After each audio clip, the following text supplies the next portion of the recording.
우리의 삶은 우리의 생각이 만드는 것이다. 마르쿠스 아우렐리우스.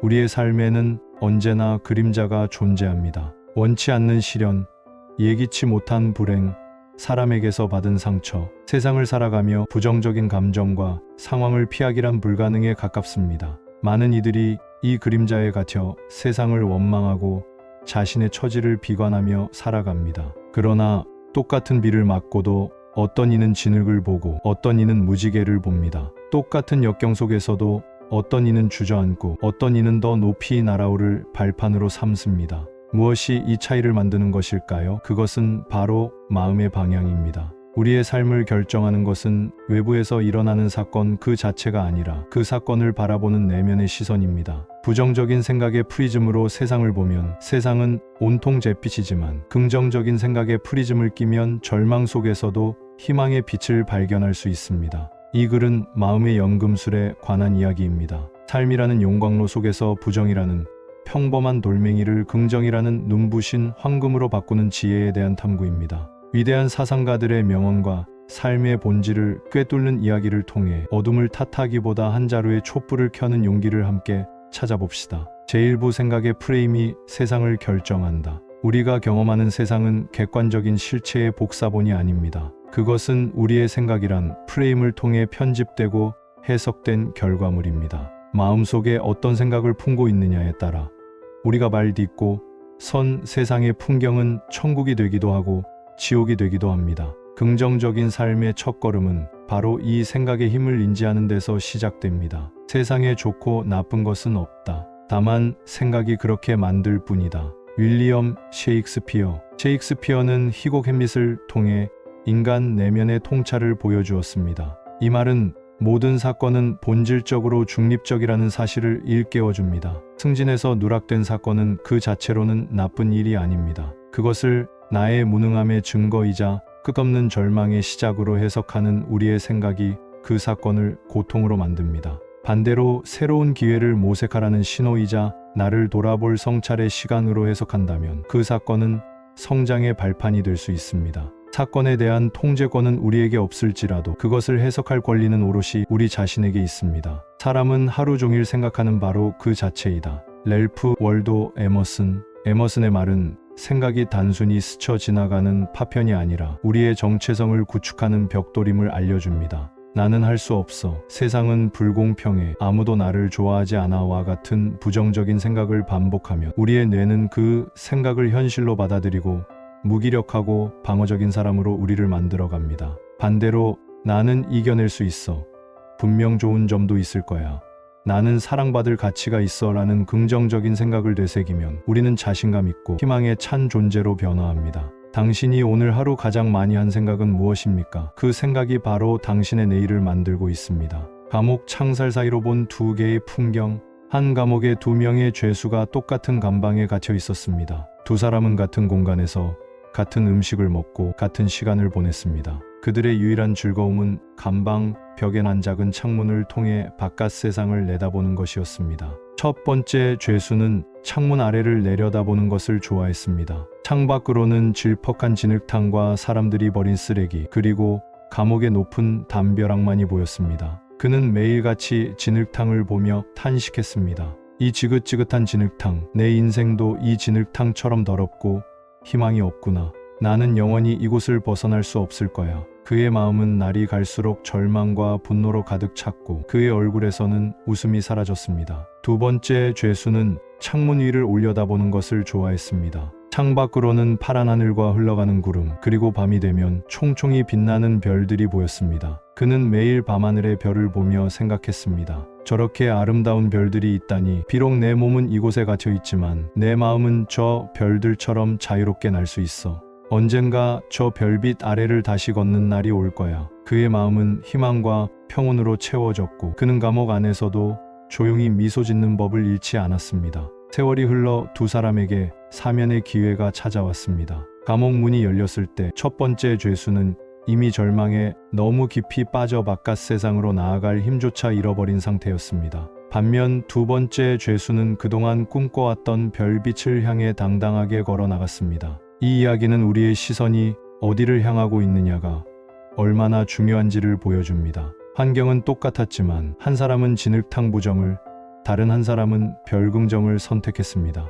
그 선택이 결국 두 사람의 운명을 갈라놓았습니다. 우리의 삶에도 수많은 감옥 창살이 존재합니다. 우리는 그 창살 사이로 절망의 진흙을 볼 수도 희망의 별을 볼 수도 있습니다. 선택은 우리 자신의 몫입니다. 당신은 어떤 늑대에게 먹이를 주고 있습니까? 체로키 인디언 부족의 한 노인이 손자에게 인생의 지혜를 가르쳐주고 있었습니다. 얘야, 모든 사람의 마음속에는 두 마리의 늑대가 싸우고 있단다. 호기심 가득한 눈으로 손자가 할아버지를 바라보았습니다. 노인이 말을 이었습니다. 한 마리는 악한 늑대란다. 그의 이름은 분노, 질투, 슬픔, 후회, 탐욕, 오만, 자기 연민, 죄책감, 원망, 열등감, 거짓, 그리고 자만심이지. 노인은 잠시 숨을 고른 뒤 다시 말했습니다. 다른 한 마리는 선한 늑대란다. 그의 이름은 기쁨, 평화, 사랑, 희망, 인내, 겸손, 친절, 선해, 공감, 관용, 진실, 그리고 믿음이란다. 손자는 잠시 생각에 잠기더니 할아버지에게 물었습니다. 할아버지, 그럼 둘이 싸우면 어떤 늑대가 이겨요? 체로키 노인은 손자의 눈을 부드럽게 바라보며 대답했습니다. 그야, 내가 먹이를 주는 놈이 이기지. 이 짧은 이야기는 긍정적인 삶을 위한 가장 근본적인 원리를 담고 있습니다. 우리의 마음은 중립적인 전쟁터와 같습니다. 부정적인 감정과 긍정적인 감정은 늘 그 안에서 세력 다툼을 벌입니다. 우리가 분노와 원망의 생각을 집중하고 곱씹는 것은 악한 늑대에게 계속해서 먹이를 던져주는 행위입니다. 그 늑대는 점점 더 살찌고 강해져 우리 마음을 지배하게 됩니다. 반대로 어려운 상황 속에서도 감사할 거리를 찾고 사랑과 희망의 가능성에 집중하는 것은 선한 늑대에게 먹이를 주는 일입니다. 그러면 선한 늑대가 힘을 얻어 우리 마음의 주인이 됩니다. 긍정적으로 산다는 것은 부정적인 감정을 느끼지 않는 것이 아니라 부정적인 감정이 일어났을 때 그것에 먹이를 주지 않고 선한 늑대에게 의식적으로 힘을 실어주는 선택을 매 순간 반복하는 것입니다. 제2부 어둠 속에서 빛을 찾는 법, 역경의 연금술. 인생은 순풍에 돛단 듯 평탄하기만 한 항해가 아닙니다.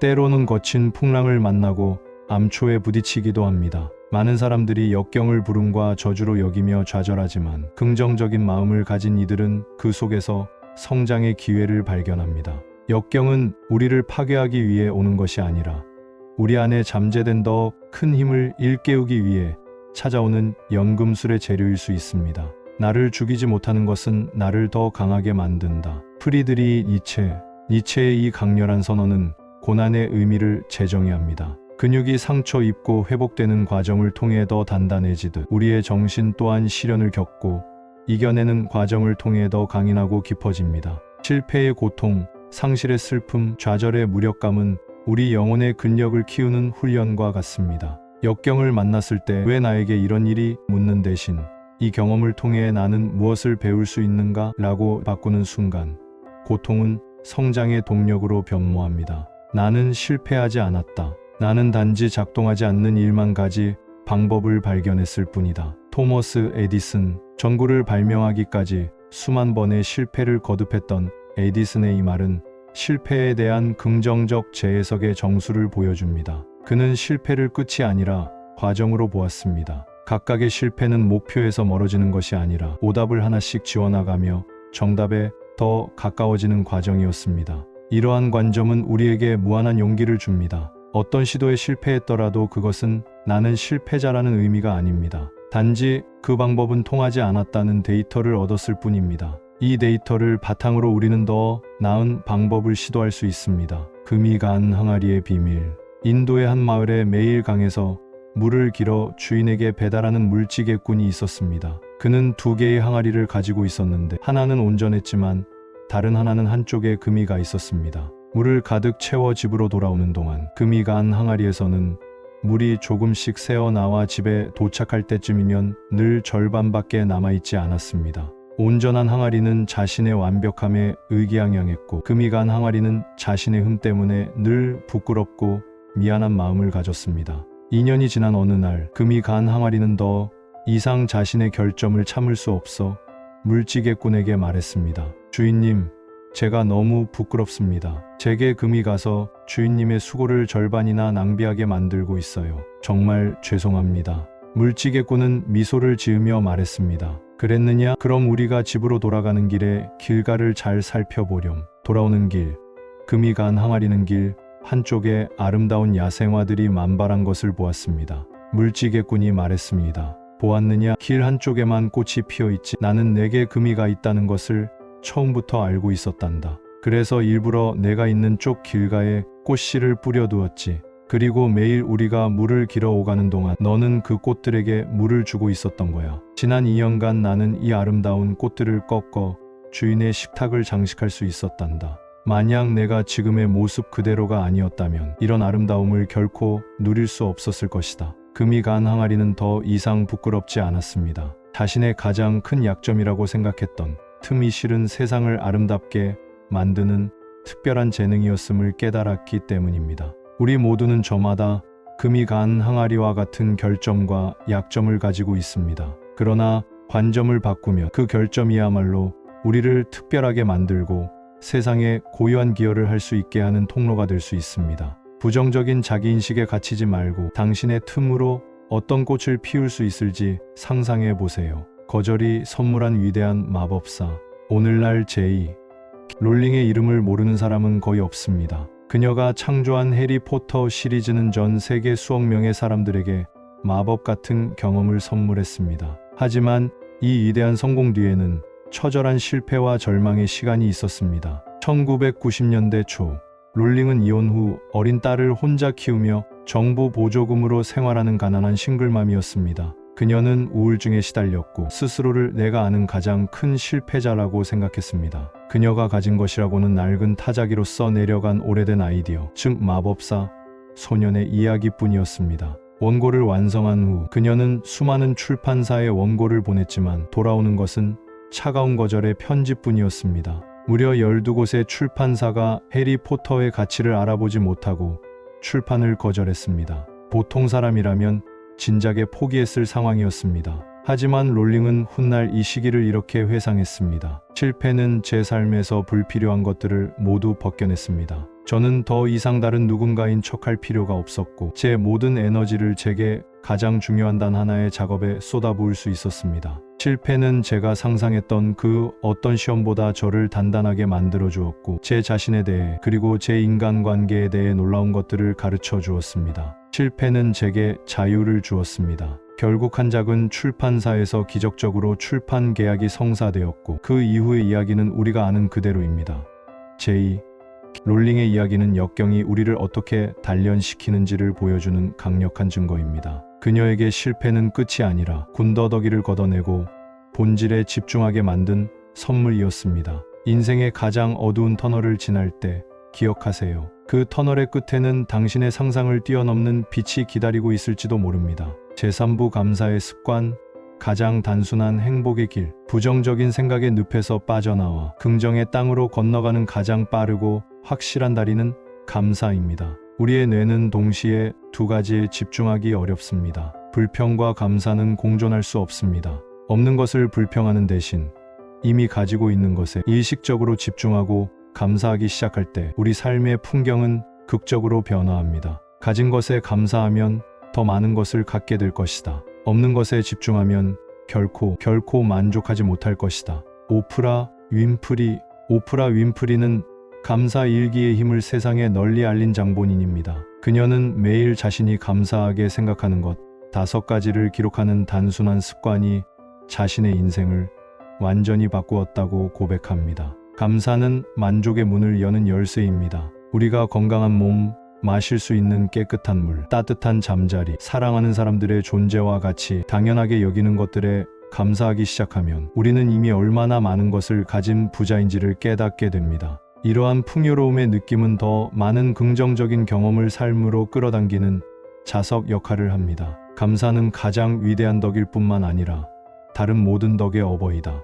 키케로. 로마의 철학자 키케로는 감사가 모든 긍정적인 감정과 태도의 근원이라고 보았습니다. 감사하는 마음은 겸손을 낳고 타인에 대한 친절과 관용으로 이어지며 역경을 견디는 인내심을 길러줍니다. 감사는 우리를 자기중심적인 생각에서 벗어나 세상과 연결된 존재로 만들어줍니다. 아침에 눈을 떴다는 사실, 숨을 쉴 수 있다는 사실처럼 아주 근원적인 것에서부터 감사를 시작해 보세요. 그 감사의 마음이 당신의 하루를 그리고 인생 전체를 다른 빛깔로 물들일 것입니다. 왕의 순무. 옛날 어느 왕국에 마음씨 착한 농부가 살고 있었습니다. 그는 비록 가난했지만 현명하고 자비로운 왕 덕분에 평화롭게 살 수 있음에 늘 감사하는 마음을 가지고 있었습니다. 어느 해 가을, 농부의 밭에서 아주 크고 탐스러운 순무가 자랐습니다. 농부는 그 순무를 보며 생각했습니다. 이렇게 훌륭한 순무는 내 평생 처음 보는구나. 이것은 모두 왕의 은혜의 덕분이다. 이 귀한 것을 왕께 선물로 드려야겠다. 농부는 정성껏 순무를 수레에 싣고 궁궐로 갔습니다. 왕은 가난한 농부가 바친 커다란 순무와 그의 진심 어린 마음에 크게 감동했습니다. 그대의 충성스럽고 감사할 줄 아는 마음에 감동했노라. 이 순무 대신 그대의 수레에 황금을 가득 채워주도록 하라. 농부는 쏟아지는 황금에 어쩔 줄 몰라 하며 왕에게 감사 인사를 하고 집으로 돌아왔습니다. 이 소문은 곧 온 마을에 퍼졌고 평소 욕심 많기로 소문난 부자 농부의 귀에도 들어갔습니다. 고작 순무 하나로 저렇게 큰 상을 받다니. 그렇다면 내가 가진 가장 비싼 것을 바치면 얼마나 더 큰 상을 받을까?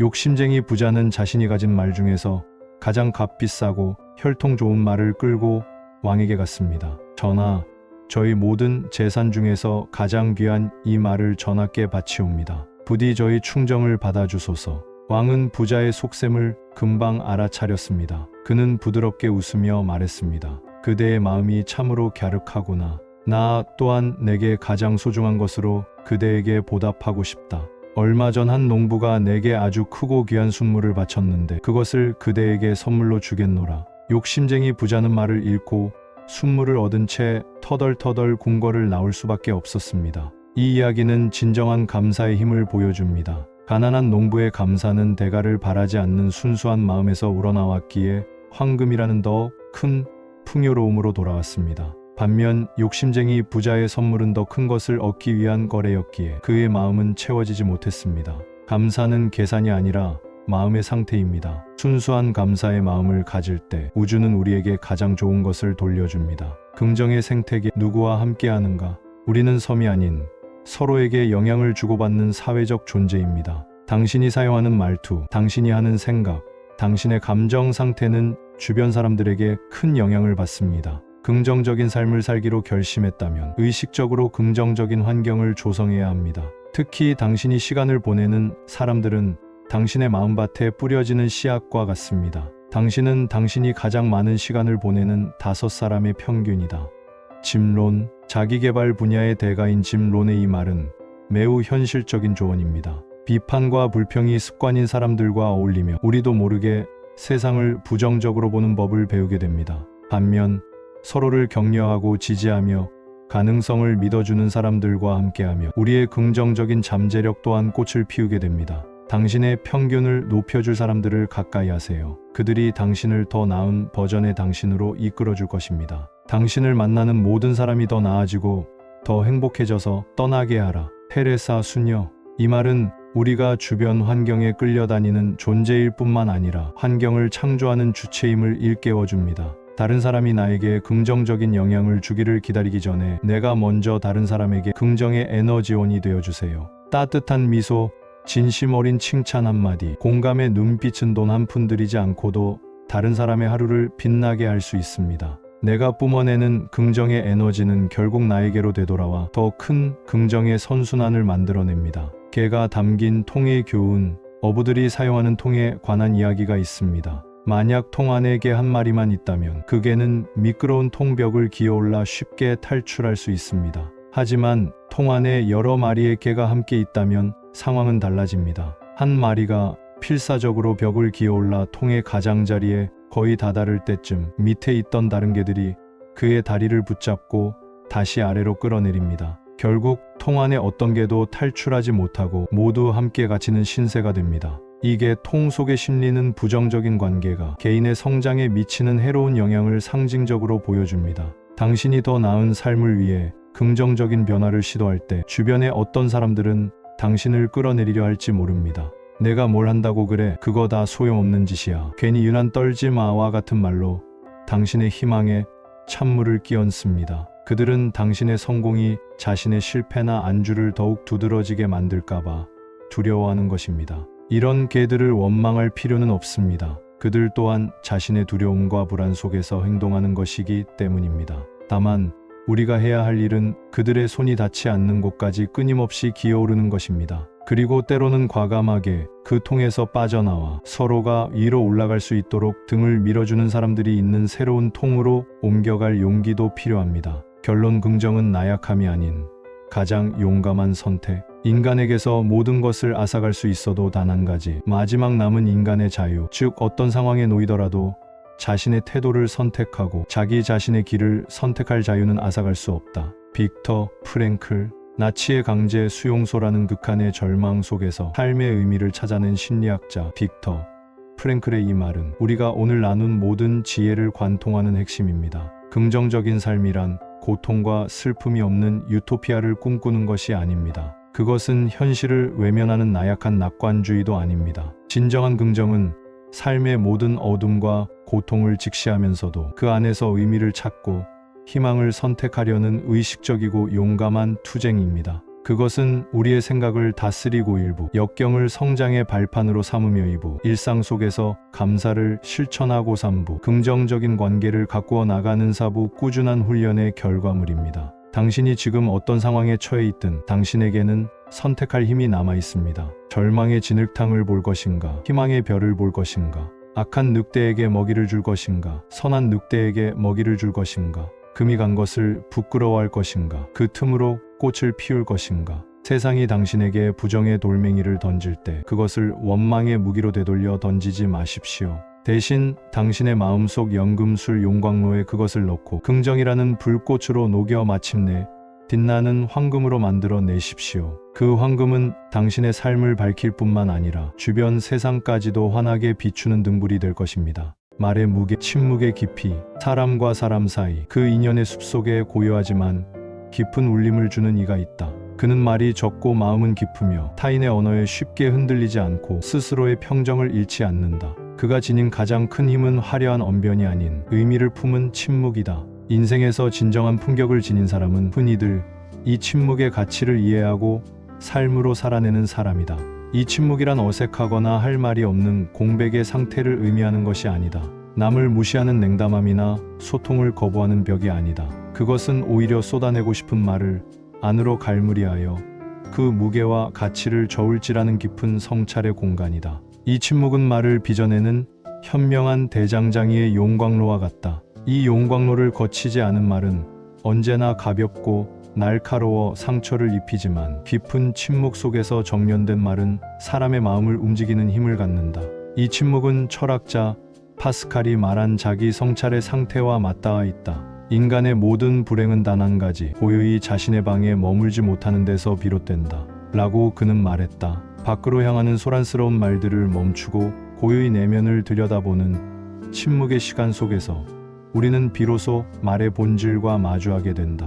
이 침묵은 나를 지키는 가장 단단한 성벽이며 나의 인격을 드러내는 가장 진실한 거울이다. 이 침묵의 가치를 아는 이는 상대에게 휘둘리지 않고 세상의 소음 속에서도 자기 중심을 잃지 않으며 고요하지만 결코 가볍지 않은 존재로 설 수 있다. 사람과 사람 사이에는 보이지 않는 관역이 있다. 우리는 매일 입이라는 활을 들어 말이라는 화살을 쏘아대며 살아간다. 그 화살이 관역에 어디에 꽂히는지, 어떤 흔적을 남기는지 현명하게 조절하는 이들이 있다. 스스로의 감정에 취해 함부로 화살을 낭비하지 않고 상대와의 거리를 정확히 재고 있는 것이다. 옛날 활 쏘기에 능하지만 마음이 조급한 젊은 궁수가 있었다. 그는 100보밖에 관역도 능히 맞힐 수 있었지만 그의 스승은 늘 그에게 만족하지 않았다. 어느 날 젊은 궁수가 스승에게 물었다. 스승님, 저희 활솜씨는 이 나라 최고라 자부합니다. 그런데 어찌하여 늘 저를 꾸짖으십니까? 스승은 말없이 그를 깊은 산속의 폭포 앞으로 데려갔다. 세차게 쏟아지는 물보라 속에서 작은 나무십 하나가 아슬아슬하게 흔들리고 있었다. 스승이 말했다. 저 나무십을 맞춰보아라. 젊은 궁수는 자신만만하게 활을 당겼다. 하지만 세찬 바람과 물보라의 화살은 번번이 빗나갔다. 숨이 턱까지 차오른 그에게 스승이 고요히 말했다. 진정한 명궁은 활을 잘 쏘는 자가 아니라 쏘지 않아야 할 때를 아는 자이다. 너의 마음이 폭포수처럼 소란스러우니 너의 화살 또한 갈피를 잡지 못하는 것이다. 활을 내려놓고 먼저 너의 마음을 다스려라. 바람이 멎고 물보라가 잠잠해질 때까지, 즉 너의 마음이 고요한 호수처럼 될 때까지 기다려라. 진정한 힘은 활 시위를 당기는 팔에 있는 것이 아니라 쏘지 않고 기다리는 그 침묵의 순간에 있다. 젊은 궁수는 그 말에 큰 깨달음을 얻었다. 그가 깨달은 것은 활쏘기 기술이 아니라 바로 말의 기술이었다. 입이라는 활을 당기기 전 내 마음의 소란스러움을 잠재우는 기다림과 침묵이 얼마나 중요한지를 비로소 알게 된 것이다. 이 이야기는 인간관계에서도 지나치게 서둘러 말을 쏟아낼 때 얼마나 많은 실수를 저지르는지를 가르쳐준다. 우리는 마음속에서 일어나는 생각과 감정이라는 폭풍우 속에서 함부로 말에 화살을 쏘아서는 안 된다. 그렇게 쏜 화살은 반드시 누군가에게 상처를 입히거나 오해를 낳거나 관계를 돌이킬 수 없게 만든다. 탈무드에서도 말하지 않았는가? 화살에 베인 상처는 아물어도 혀에 베인 상처는 아물지 않는다. 화살은 한 번 떠나면 되돌릴 수 없, 말 또한 한 번 뱉으면 결코 거두어들일 수 없다. 그렇다면 우리는 어떤 화살들을 함부로 쏘고 있는가? 첫째, 생각 없이 쏘는 화살이다. 상대방의 상황이나 감정은 전혀 고려하지 않고 그것도 일이라고 해 척 보면 모르나 와 같은 말을 던진다. 이것은 눈을 감고 활을 쏘는 것과 같다. 어디로 날아가 누구의 가슴에 박힐지 알지 못하는 가장 무책임한 행위이다. 말하는 사람은 순간의 편의나 감정 해소를 위해 쐈을지 모르나 그 화살을 맞은 사람은 평생 나는 무능한 사람이라는 낙인을 지고 살아갈 수도 있다. 둘째, 독을 묻힌 화살이다. 비꼬는 말, 경멸하는 말, 무시하는 말이 바로 그것이다. 대단하시네요. 아주. 너 같은 애가 뭘 알겠니? 와 같은 말들은 칭찬이나 충고의 탈을 썼지만 그 끝에는 상대를 조롱하고 깎아내리려는 악의의 독이 묻어있다. 이 독화살은 관계의 신뢰를 좀먹고 상대방의 자존감을 파괴하며 결국 쏜 사람 자신마저 고독이라는 독에 중독되게 만든다. 셋째, 가르치려 드는 화살이다. 상대가 원하지도 않는데 그건 틀렸어. 내가 정답을 알려주지.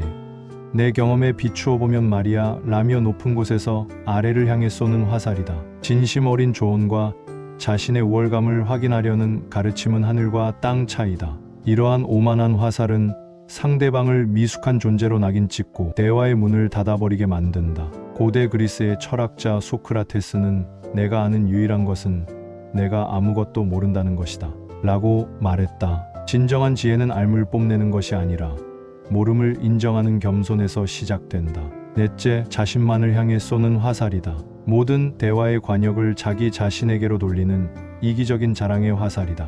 내가 왕년에는, 우리 애가 이번에 와 같은 말들은 타인의 관심과 인정을 갈구하는 공허한 외침일 뿐이다. 진정한 가치는 스스로 빛나는 것이지 입으로 떠든다고 증명되는 것이 아니다. 동양의 현자 노자는 아는 자는 말하지 않고 말하는 자는 알지 못한다. 지자불언 언자부지라고 했다. 끊임없이 자신을 드러내려는 말은 오히려 자신의 내면이 비어있음을 광고하는 시끄러운 소음에 불과하다. 이 모든 어리석은 화살들은 결국 그것을 쏜 공수에게로 돌아온다. 생각 없는 말은 신뢰를 잃게 하고, 독을 묻힌 말은 주변의 적을 만들며, 가르치려 드는 말은 사람들을 떠나게 하고, 자랑하는 말은 존경을 잃게 한다. 결국 스스로를 고립시키는 비극의 씨앗을 제 손으로 심고 있는 것이다. 그렇다면 어떻게 해야 현명한 공수가 될 수 있을까? 그 비결은 활을 쏘는 기술이 아니라 앞서 말했듯 쏘지 않는 지혜, 즉 침묵의 힘에 있다. 고대의 현인 피타고라스는 제자들에게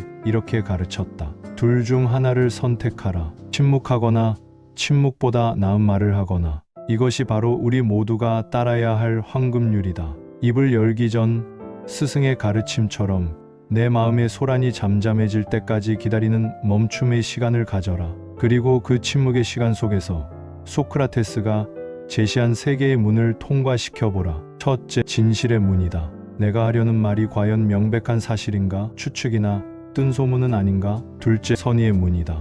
이 말을 하는 나의 의도는 선한가? 상대에게 도움을 주려는 것인가? 상처를 주려는 것인가? 셋째, 필요의 문이다. 이 말이 지금 이 상황에 꼭 필요한 말인가? 이 말을 하지 않았을 때 더 나쁜 결과가 초래되는가? 이 세 개의 문을 모두 통과한 말만이 비로소 세상 밖으로 나올 자격이 있다. 대부분의 실언과 악담, 불필요한 소음들은 이 문턱을 넘지 못하고 침묵 속으로 사라질 것이다. 이 침묵의 과정은 나를 보호하고 타인을 존중하며 관계를 지키는 가장 지혜로운 방어술이다. 지나친 관심과 집착이 관계를 망치듯 지나치게 많은 말 또한 관계를 병들게 한다. 때로는 침묵과 무심한 태도가 상대방에게 나의 가치를 다시 생각하게 만드는 계기가 된다. 늘 모든 것에 답하고 반응하는 사람은 예측 가능하기에 쉽게 여겨지기 마련이다. 그러나 결정적인 순간에 말을 아끼고 침묵하는 사람은 그 깊이를 헤아리기 어려워 함부로 대하지 못한다. 이 침묵이 바로 나를 지키고 상대를 자연스레 내 곁에 머물게 하는 보이지 않는 힘이다. 바람에 흔들리지 않는 바위처럼 칭찬과 비난이라는 말의 바람에 쉽게 마음이 흔들리지 않는 사람이 되어야 한다. 누군가 나에게 비난의 화살을 쏘더라도 그것을 즉시 되받아치려 하지 말라. 그 화살이 날아와 박히도록 내 마음을 내어주지 않으면 그만이다. 부처님이 말씀하셨듯 다른 이가 내게 가한 상처나 비난은 물 위에 글씨를 쓴 것과 같으니 곧 사라질 것이다. 마음에 담아두지 말고 무심하게 흘려보내라. 타인의 평가에 나의 존재 가치를 맡기지 말라. 나의 존엄성은 타인의 입에 달린 것이 아니라 내 안에 고요히 자리 잡고 있는 것이다. 결국 우리가 지향해야 할 태도는 입이라는 활을 함부로 당기지 않는 것이다. 말을 쏘기 전에 먼저 마음의 활시위를 가다듬고 침묵 속에서 호흡을 고르며 관역을 향한 시선을 명료히 하는 것이다. 집착하지 않고 분별하지 않으며 감정의 물결에 휘둘리지 않고 관계 속에서도 스스로의 중심을 잃지 않는 것. 그렇게 고요하게 존재하되 그 침묵의 무게로 결코 흔들리지 않는 사람이 진정 강하고 품격 있는 사람이다. 당신의 입에서 나가는 말 한마디 한마디가 당신이라는 사람을 빚어낸다. 당신의 말이 곧 당신이다. 부디 당신의 말이 가벼운 소음이 아니라 깊은 울림이 되기를, 상처의 화살이 아니라 치유의 약이 되기를, 그리하여 당신의 침묵이 비어있는 공백이 아니라 지혜로 가득 찬 충만한 공간이 되기를 진심으로 바란다. 달아 없어진 마음에게 우리는 숨가쁘게 돌아가는 세상의 톱니바퀴 위에서 살고 있습니다. 뒤처지면 안 된다는 불안감, 더 나은 무언가가 되어야 한다는 강박감에 쫓겨 멈추는 법을 잊어버린 채 끊임없이 자신을 채찍질합니다. 그렇게 매일 밤 녹초가 되어 잠자리에 들 때 당신의 마음은 어떤 모습입니까? 혹시 모든 에너지가 소진되어 검게 타버린 심지처럼 희미한 연기만 피어오르고 있지는 않으신가요? 이것만 끝나면, 저 고비만 넘기면 괜찮아질 것이라고 스스로를 다독여 보지만 하나의 산을 넘으면 더 높은 산이 나타나고 하나의 파도를 피하면 더 거센 파도가 밀려오는 것이 삶이라는 것을 우리는 이미 알고 있습니다. 애쓰면 애쓸수록 손가락 사이로 빠져나가는 모래알처럼 행복은 더욱 멀게만 느껴집니다. 그렇게 아등바등 살아온 세월 끝에 남는 것은 성공의 환희가 아니라 달아 없어진 마음과 깊은 공허감일 때가 많습니다. 오늘 이 시간만큼은 그 모든 짐을 잠시 내려놓아도 좋습니다. 세상이 강요하는 속도에서 벗어나 당신 본연의 호흡을 되찾는 시간을 가지려 합니다. 우리가 이야기할 애쓰지 않는 삶이란 모든 것을 포기하고 체념하는 무기력한 상태가 아닙니다. 오히려 그것은 삶의 더 큰 지혜를 신뢰하고 나 자신을 억압하는 대신 자연스러운 흐름에 몸을 맡기는 가장 용기 있고 성숙한 삶의 기술입니다. 단단히 움켜쥔 주먹을 펴고 인생이라는 거대한 강물이 나를 어디로 이끄는지 온전히 느끼고 경험하는 지혜로운 항해술입니다. 자, 이제 그 고요하고도 강력한 지혜의 세계로 함께 들어가 보겠습니다. 무의의 경지, 힘을 빼야 드러나는 길. 고대 중국의 철학자 노자는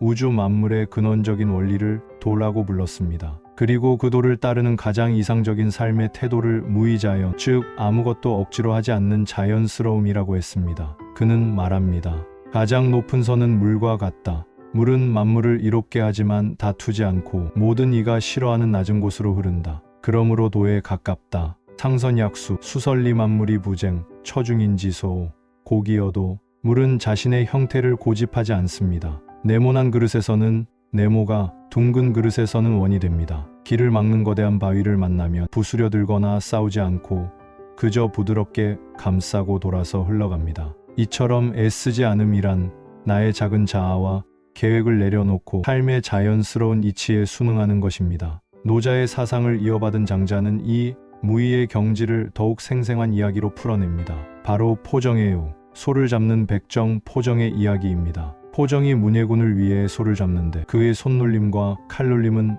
마치 아름다운 음악에 맞춰 춤을 추는 듯했습니다. 칼이 뼈와 살 사이를 지날 때마다 막힘이 없이 스르륵 소리를 냈습니다. 감탄한 문예군이 그 비결을 묻자 포정은 이렇게 대답합니다. 제가 처음 소를 잡을 때는 눈에 보이는 것이 온통 소뿐이었습니다. 하지만 3년이 지나자 소의 모습은 보이지 않고 소의 뼈와 살, 힘줄의 결만이 보이기 시작했습니다. 이제 저는 정신으로 소를 대할 뿐 눈으로 보지 않습니다. 소의 자연스러운 결을 따라 칼을 움직일 뿐 억지로 힘줄이나 뼈를 끊으려 하지 않습니다. 그러니 19년 동안 쓴 이 칼이 방금 숫돌에 간 것처럼 날카로운 것입니다. 포정의 칼은 애쓰지 않음의 경지를 보여줍니다. 그는 억지로 소와 싸우지 않습니다. 대신 소의 타고난 구조와 흐름을 완벽하게 이해하고 그 결에 자신을 맡깁니다. 힘을 빼고 자연의 이치를 따랐기에 그의 일은 고된 노동이 아니라 예술이 되었고 그의 칼은 닳지 않았습니다.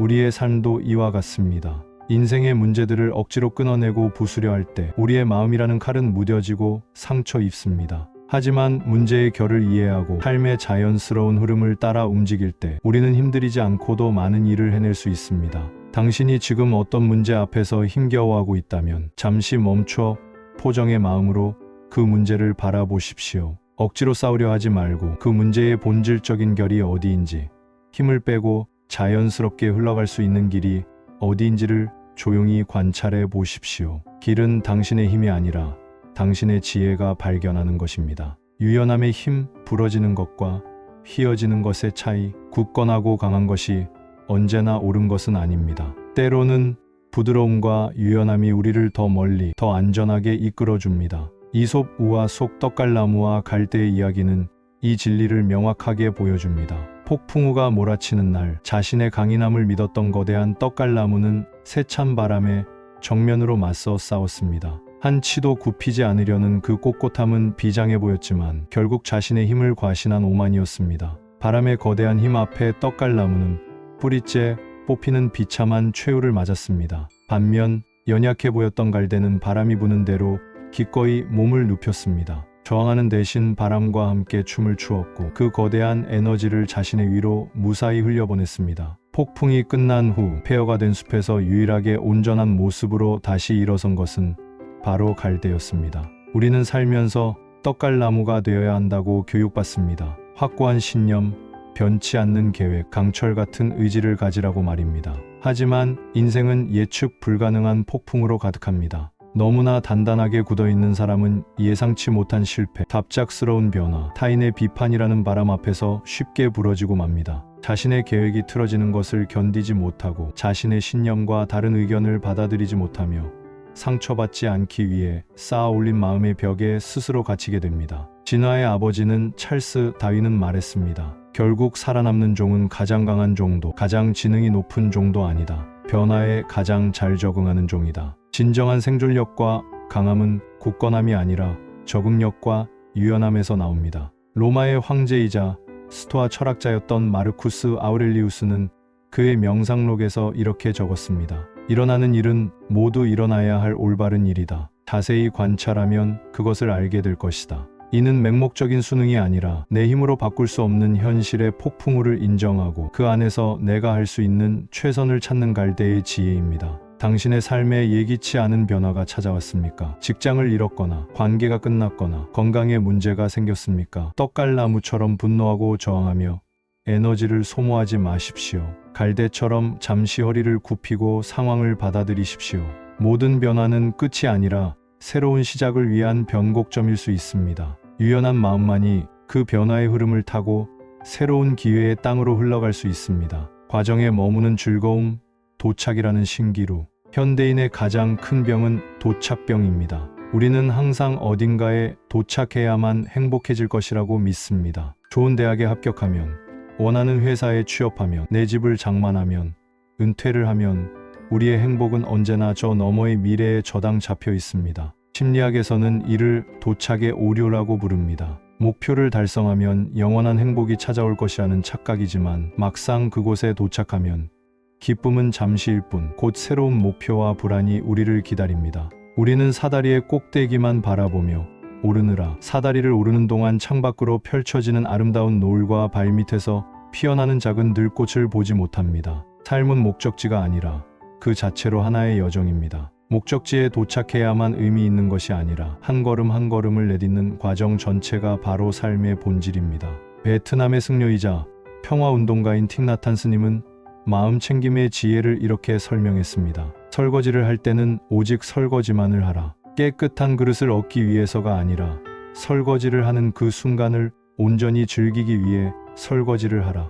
우리의 모든 행위가 무언가를 얻기 위한 수단이 될 때 삶은 고역이 됩니다. 밥을 먹는 것은 단순히 허기를 채우기 위해서가 아니라 쌀 한 톨의 생명력을 느끼는 시간이 될 수 있고, 걷는 것은 목적지에 도착하기 위해서가 아니라 땅을 딛는 발바닥의 감각과 스쳐 지나가는 바람을 느끼는 명상의 시간이 될 수 있습니다. 애플의 창업자 스티브 잡스가 남긴 유명한 연설의 한 구절을 다시 떠올려 봅니다. 미래를 내다보며 점들을 연결할 수는 없습니다. 과거를 돌아볼 때만 그것들을 연결할 수 있습니다. 그러므로 여러분은 현재의 점들이 어떻게든 미래에 연결될 것이라고 믿어야 합니다. 애써서 완벽한 미래의 설계도를 그리려 하지 마십시오. 그것은 신의 영역일지도 모릅니다. 우리가 할 수 있는 것은 그저 지금 내 앞에 놓인 점을 마음을 다해 그리고 즐겁게 찍는 것입니다. 무의미해 보이는 수많은 점들이 어느 날 문득 돌아보며 당신만의 경이로운 별자리를 이루고 있음을 발견하게 될 것입니다.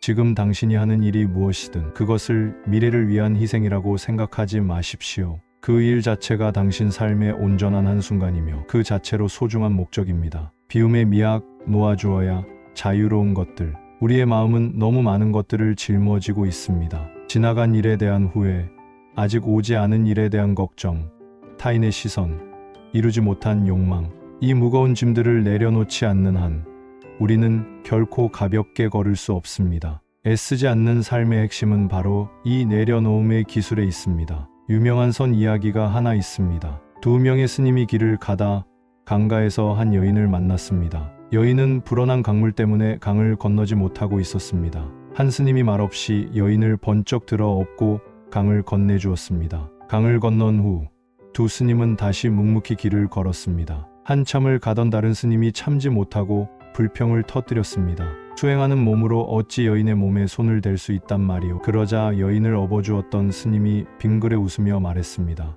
나는 그 여인을 강가에 내려놓고 온 지 한참 되었는데 자네는 아직도 그 여인을 업고 있구려. 우리는 얼마나 많은 마음속 여인을 업고 살아가고 있습니까? 이미 끝난 관계에 대한 미련, 나에게 상처 준 사람에 대한 원망, 과거의 실수에 대한 자책감, 육체의 짐은 내려놓으면 그만이지만 마음의 짐은 내려놓으라는 의식적인 결단 없이는 평생 우리를 따라다닙니다. 과거를 내려놓는다는 것은 용서입니다. 타인뿐만 아니라 완벽하지 못했던 나 자신을 용서하는 것입니다. 미래를 내려놓는다는 것은 신뢰입니다. 어떤 일이 닥치든 나는 그것을 감당할 수 있으리라는 나 자신에 대한 신뢰와 삶이 나를 최선의 길로 이끌 것이라는 우주에 대한 신뢰입니다.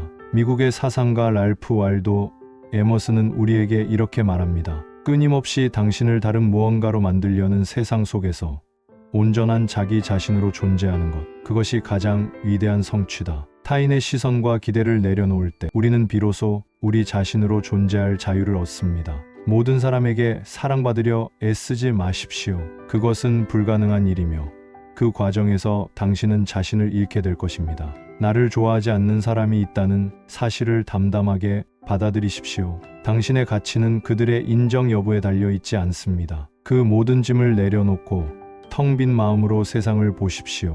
비워진 그 공간에 비로소 자유와 평화, 그리고 새로운 가능성이 채워질 것입니다. 내면의 소리를 따라 당신만의 강을 흐르다 물 흐르듯 산다는 것이 수동적으로 운명에 이끌려 다니는 것을 의미하지는 않습니다. 세상에는 수많은 강이 흐릅니다. 세상의 기준이 정해놓은 거칠고 소란스러운 강, 부모님이 기대하는 안정적이지만 답답한 강. 하지만 그 모든 강들 사이에 오직 당신만이 흐를 수 있는 고요한 강이 있습니다. 애쓰지 않는 삶이란 바로 그 나만의 강을 찾아 그 자연스러운 흐름에 기꺼이 몸을 싣는 것입니다. 신화학자 조셉 캠벨은 이를 당신의 희열을 따르라는 말로 표현했습니다. 당신의 희열을 따르십시오. 그러면 당신이 생각지도 못했던 곳에서 우주가 당신을 위해 벽만 있던 곳에 문을 열어줄 것입니다. 희열이란 당신의 영혼을 노래하게 하는 것입니다. 시간 가는 줄 모르고 몰입하게 만드는 것, 결과에 상관없 그 과정 자체가 충만함으로 가득한 것입니다.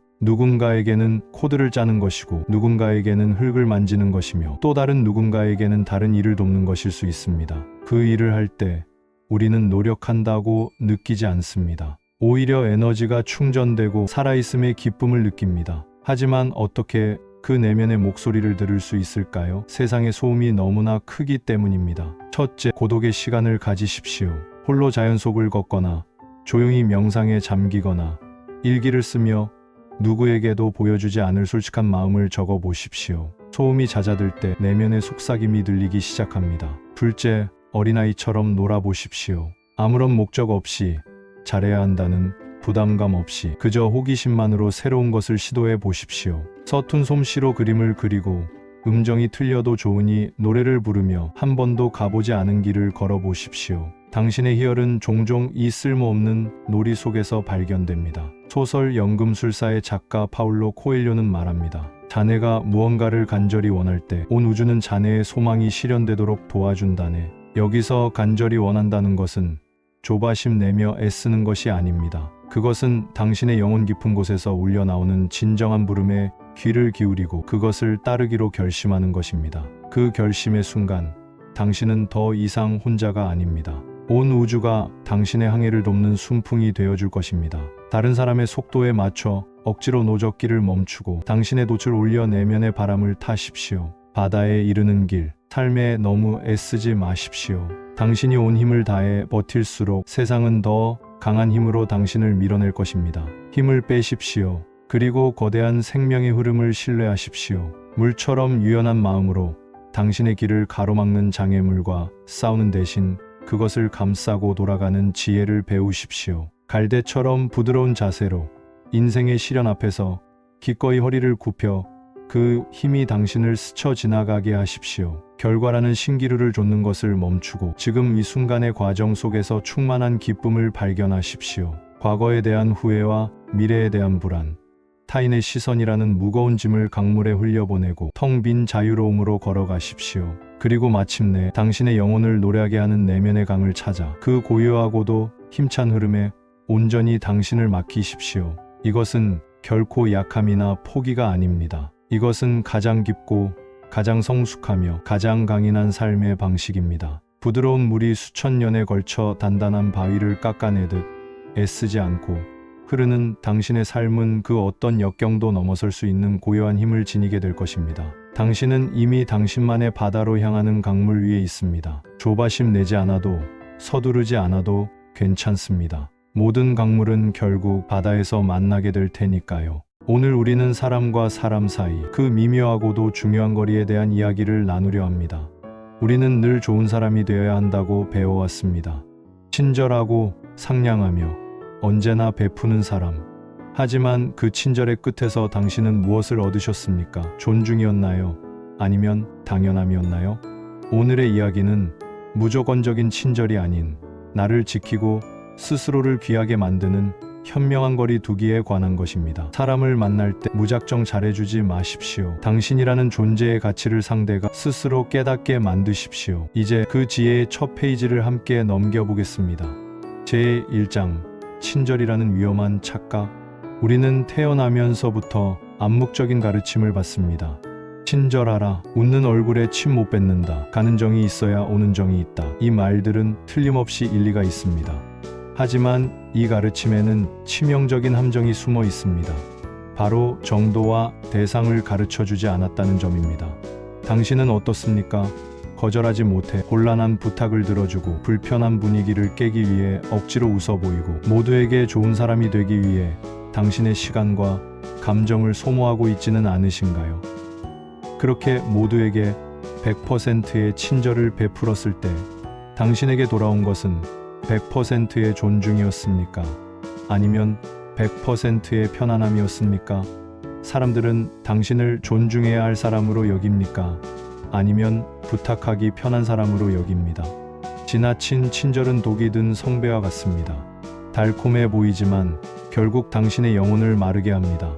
당신의 가치를 스스로 깎아내리는 가장 손쉬운 방법이 바로 경계 없는 친절입니다. 그것은 관계를 위한 윤활유가 아니라 당신의 에너지를 빨아들이는 거대한 스펀지가 될 뿐입니다.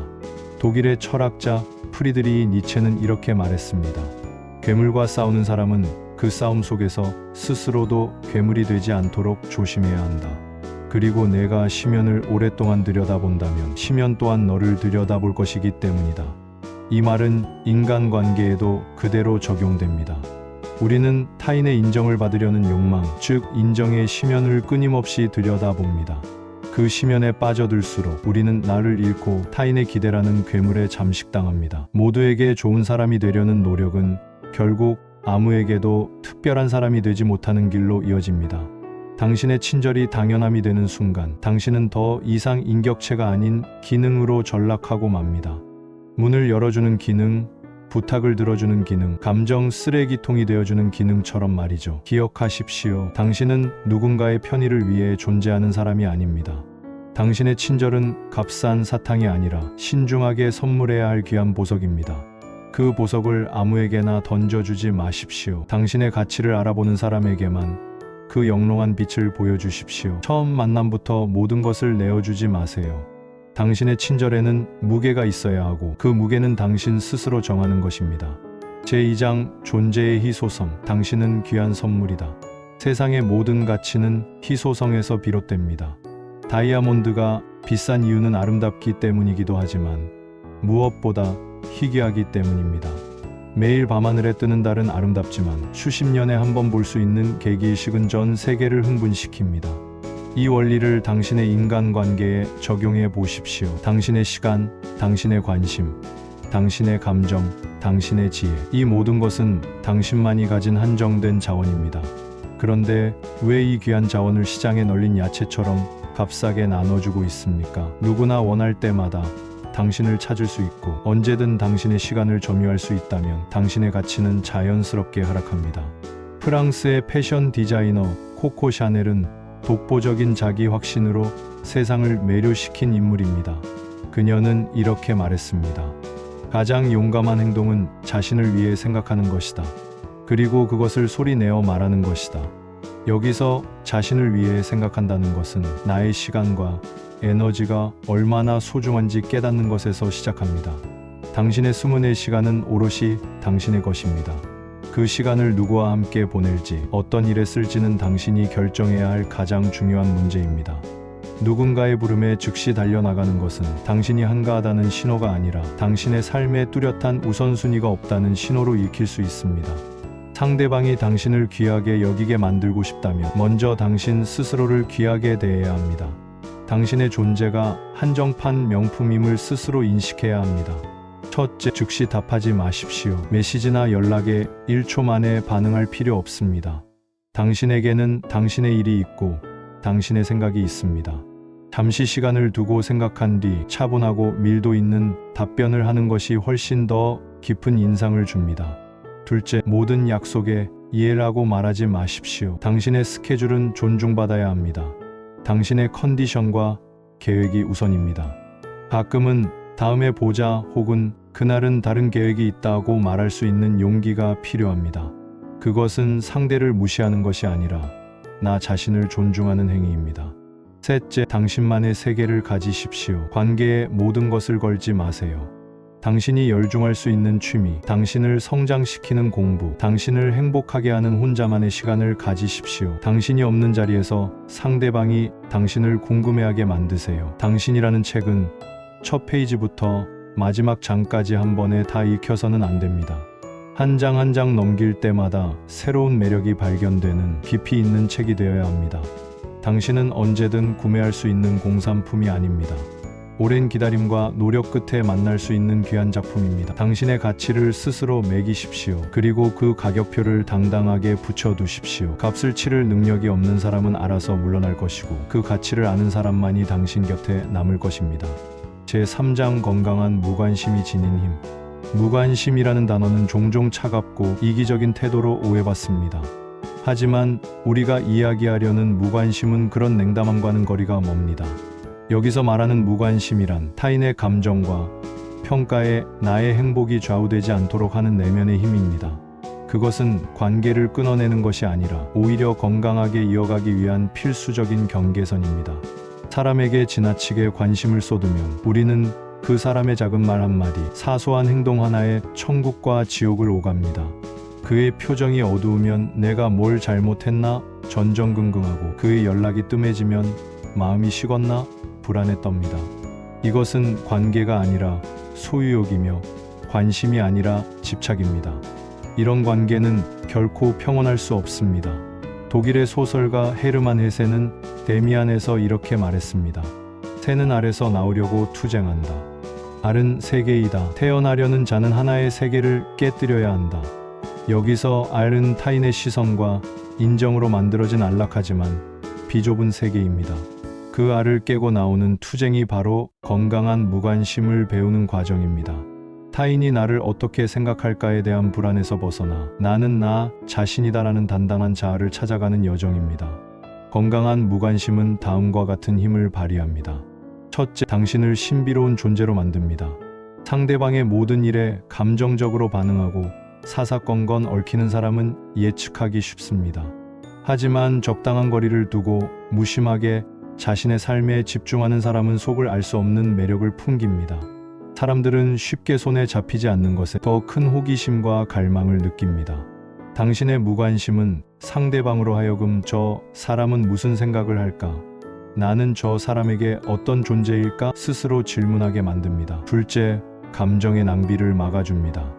모든 사람의 기분을 맞추려 애쓰는 것은 밑 빠진 독에 물 붓기와 같습니다. 당신이 아무리 노력해도 모두를 만족시킬 수는 없습니다. 누군가는 당신을 오해할 것이고 누군가는 당신을 싫어할 수도 있습니다. 그것은 당신의 잘못이 아니라 자연스러운 현상입니다. 건강한 무관심은 그럴 수도 있지라고 말하며 가볍게 넘어갈 수 있는 마음의 여유를 줍니다. 불필요한 감정 소모를 줄이고 그 에너지를 온전히 나 자신을 위해 쓸 수 있게 합니다. 셋째, 관계의 주도권을 가져옵니다. 애정이나 인정을 갈구하는 쪽은 언제나 을이 될 수밖에 없습니다. 하지만 당신이 상대의 인정에 연연하지 않는 태도를 보일 때 관계의 무게추는 당신 쪽으로 기울기 시작합니다. 당신은 더 이상 끌려다니지 않고 스스로 관계의 속도와 방향을 조절할 수 있게 됩니다. 상대의 삶에 너무 깊이 개입하지 마십시오. 조언이라는 이름으로 간섭하지 말고 걱정이라는 이름으로 구속하지 마십시오. 그저 한 걸음 떨어져 묵묵히 당신의 자리를 지키십시오. 당신의 고요하고 단단한 무관심이 그 어떤 뜨거운 관심보다 더 강력한 힘을 발휘할 것입니다. 제4장 나라는 성체, 흔들리지 않는 내면을 구축하라. 지금까지 이야기한 현명한 거리 두기, 존재의 희소성, 건강한 무관심은 모두 하나의 단단한 기반 위에서만 가능합니다. 그것은 바로 흔들리지 않는 내면입니다. 당신 안에 견고한 성체가 없다면 당신은 타인의 말 한마디, 눈빛 하나에 쉽게 무너져 내릴 것입니다. 남들이 나를 귀하게 여기게 만드는 것의 본질은 내가 먼저 나를 세상 그 무엇보다 귀하게 여기는 데서 출발합니다. 당신만의 성체는 어떻게 지을 수 있을까요? 그것은 외부의 인정이나 물질적인 소유로 지어지지 않습니다. 오직 당신의 내면을 탐구하고 스스로의 힘으로 벽돌을 한 장 한 장 쌓아 올릴 때만 완성됩니다. 로마 제국의 가장 현명한 황제로 꼽히는 마르쿠스 아우렐리우스는 평생에 걸쳐 자신을 성찰하는 글을 남겼습니다. 그는 명상록에서 이렇게 말합니다. 사람들은 시골이나 해변, 산에서 자신만의 피난처를 찾으려 애쓴다. 하지만 가장 완벽한 피난처는 바로 자기 자신의 내면이다. 당신의 내면이 당신의 가장 안전한 피난처이자 가장 견고한 성체가 되어야 합니다. 이 성체를 짓는 몇 가지 방법을 제안합니다. 첫째, 당신만의 원칙을 세우십시오. 이것은 타협할 수 없는 당신 삶의 헌법입니다.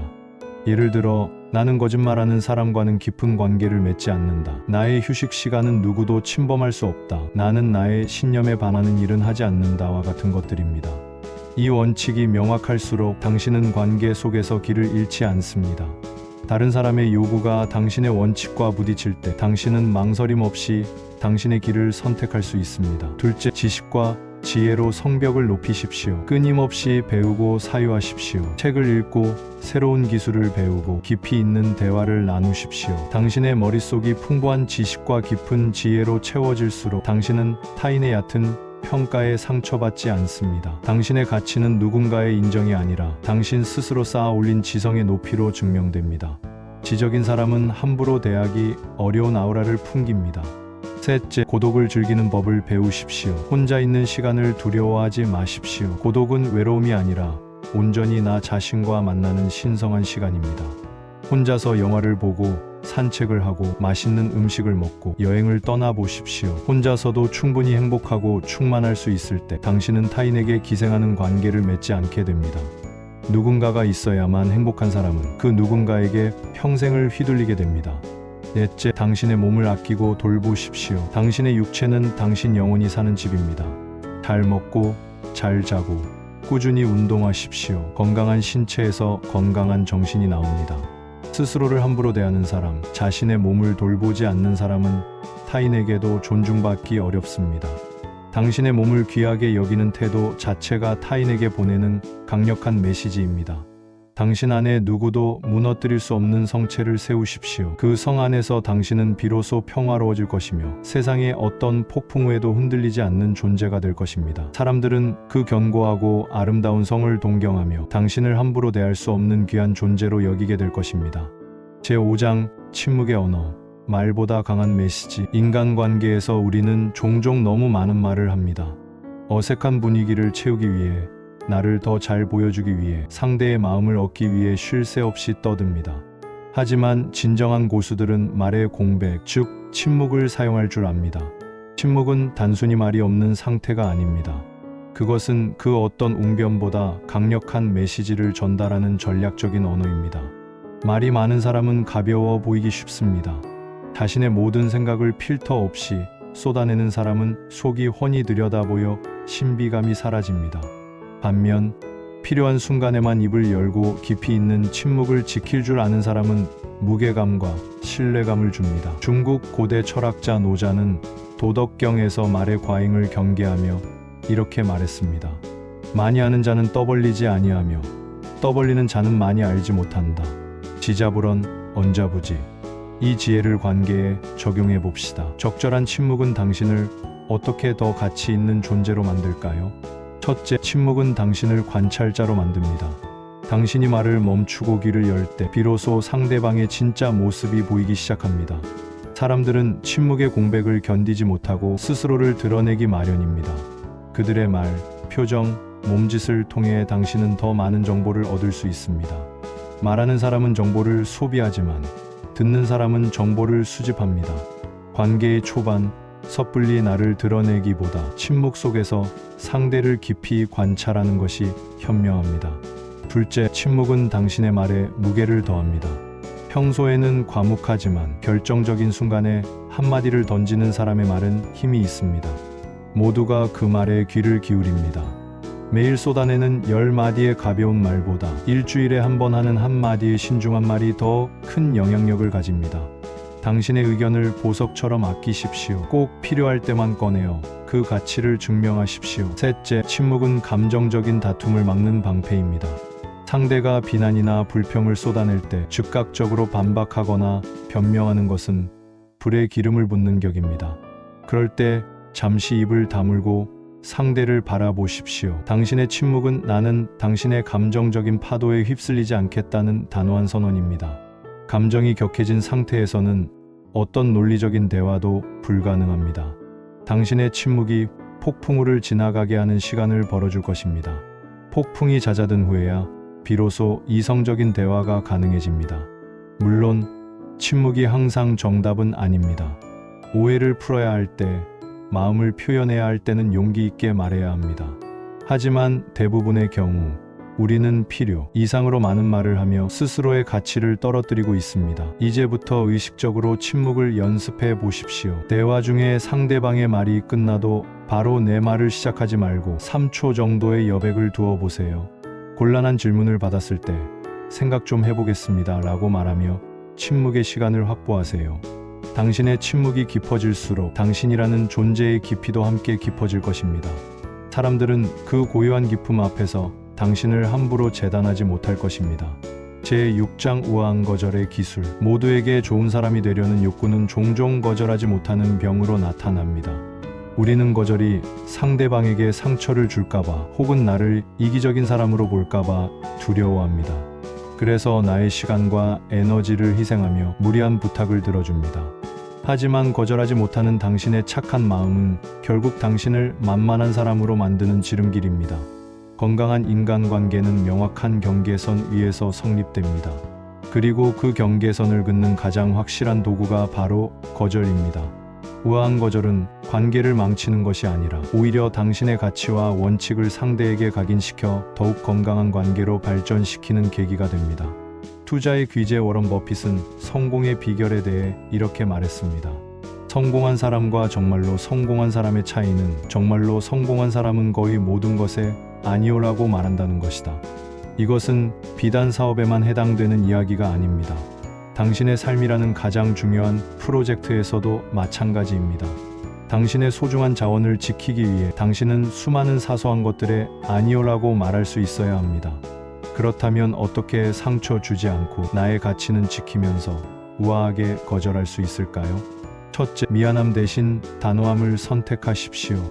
미안해서 어쩌지. 제가 시간이 될지 모르겠는데. 와 같이 우물쭈물하는 태도는 상대에게 조금만 더 조르면 들어주겠구나 하는 잘못된 희망을 줍니다. 당신의 입장은 명확하고 간결해야 합니다. 미안하지만 그건 좀 어렵겠네요. 라고 분명히 말하십시오. 당신의 표정과 말투에 미안함이 아닌 확신을 담으세요. 둘째, 이유를 길게 설명하지 마십시오. 거절에 구차한 변명을 늘어놓는 것은 당신이 상대의 허락을 구하고 있다는 인상을 줍니다. 그날은 선약이 있어서요. 지금 진행하는 프로젝트 때문에 여유가 없습니다. 와 같이 간단하고 사실적인 이유 하나면 충분합니다. 당신의 모든 사생활을 보고할 의무는 없습니다. 당신의 거절은 그 자체로 존중받아야 합니다. 셋째, 그녀와 함께 대안을 제시하는 것도 좋은 방법입니다. 이것은 당신이 상대를 무시하는 것이 아니라 단지 그 부탁을 들어줄 수 없을 뿐이라는 뉘앙스를 전달합니다. 예를 들어, 이번 주말에 짐 옮기는 걸 도와주긴 어렵지만 짐 싸는 걸 도와줄 좋은 업체를 알아봐 줄 수는 있어. 와 같은 방식입니다. 이는 관계를 해치지 않으면서도 당신의 경계선을 지키는 현명한 방법입니다. 넷째, 거절 후 죄책감을 느끼지 마십시오. 거절은 당신의 권리입니다. 당신이 거절했다고 해서 상대방이 당신을 떠난다면 그 사람은 애초에 당신의 시간과 에너지를 착취하려 했을 뿐 진정한 관계가 아니었던 것입니다. 건강한 자존감을 가진 사람은 상대의 거절을 개인적인 공격으로 받아들이지 않습니다. 당신의 아니오는 당신의 이해를 더욱 가치 있게 만듭니다. 당신이 지켜낸 시간과 에너지를 당신이 진정으로 이해라고 말하고 싶은 사람, 그리고 그럴 가치가 있는 일에 사용하십시오. 우아한 거절은 당신을 이기적인 사람으로 만드는 것이 아니라 자신의 삶을 주체적으로 경영하는 지혜로운 사람으로 만들어줄 것입니다.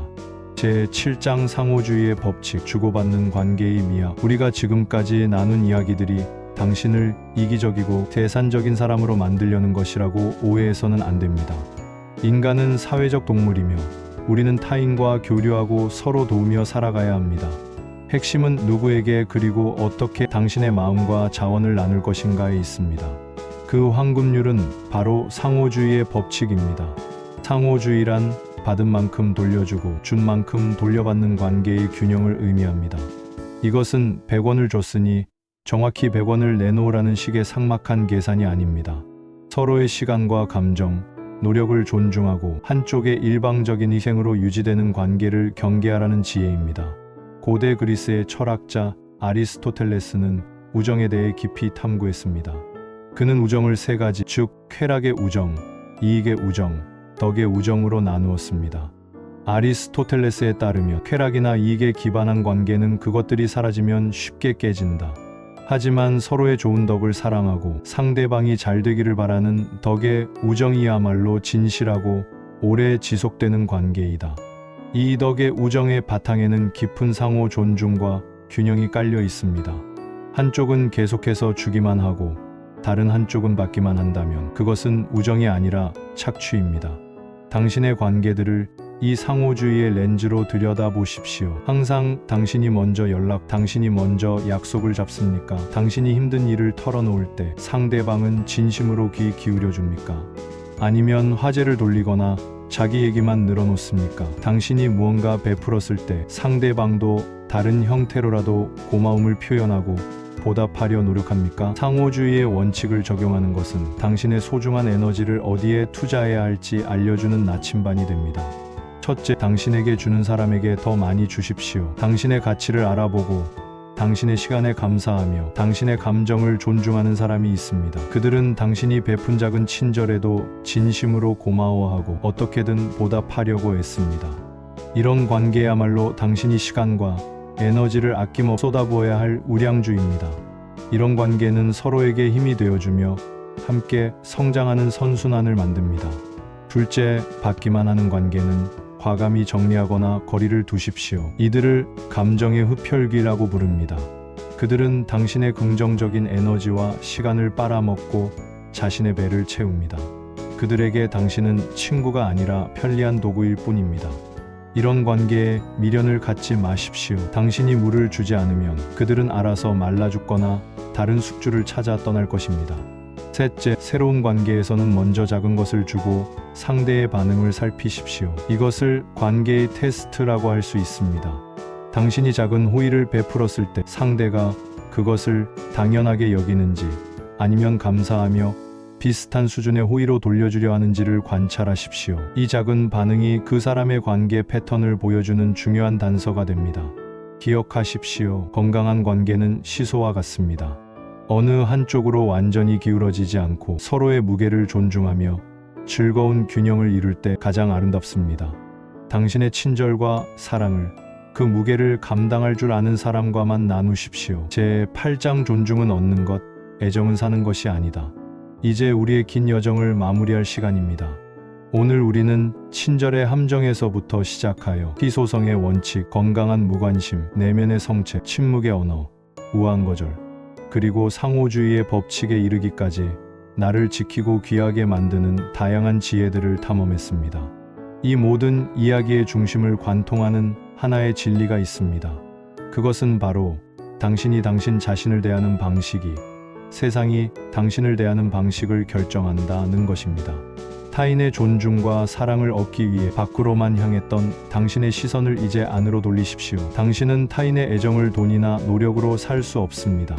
존중은 구걸에서 얻어지는 것이 아니라 당신의 태도와 행동을 통해 자연스럽게 얻어지는 것입니다. 미국의 위대한 시인이자 작가인 마야 안젤루는 자기 존중에 대해 가슴을 울리는 말을 남겼습니다. 당신 자신 외에는 그 누구도 당신을 자유롭게 해줄 수 없다. 당신의 자존감을 다른 사람의 손에 맡기지 마라. 그것은 당신의 것이다. 당신 혼자서만 지킬 수 있다. 스스로를 귀하게 여긴다는 것은 이기적인 오만함이 아닙니다. 그것은 나라는 존재가 얼마나 소중하고 유일무이한지를 깨닫는 깊은 자기 사랑입니다. 당신은 이 세상에 단 하나뿐인 걸작입니다.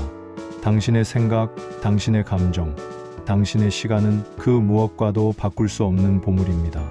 이제부터 사람을 만날 때 무작정 잘해주려 애쓰지 마십시오. 대신 당신의 가치를 스스로 증명하십시오. 당신의 친절을 아끼십시오. 당신의 시간을 소중히 여기십시오. 타인의 평가에 흔들리지 마십시오. 당신만의 원칙을 굳건히 지키십시오. 때로는 침묵하고 때로는 단호하게 거절하십시오. 그리고 당신을 존중하는 사람에게 당신의 모든 것을 내어주십시오. 그렇게 당신이 스스로를 귀한 존재로 대하기 시작할 때 세상도 마침내 당신 앞에 고개를 숙이고 당신의 가치를 인정하게 될 것입니다. 당신은 더 이상 만만한 사람이 아니라 함께하고 싶은 매력적인 사람, 함부로 대할 수 없는 존중받는 사람으로 다시 태어날 것입니다. 오늘 지혜의 서랍의 이야기가 당신의 마음에 단단한 씨앗 하나를 심었기를 바랍니다. 그 씨앗에 스스로 물을 주고 햇볕을 쬐어 세상에 어떤 바람에도 흔들리지 않는 거대한 나무로 키워나가시길 응원하겠습니다.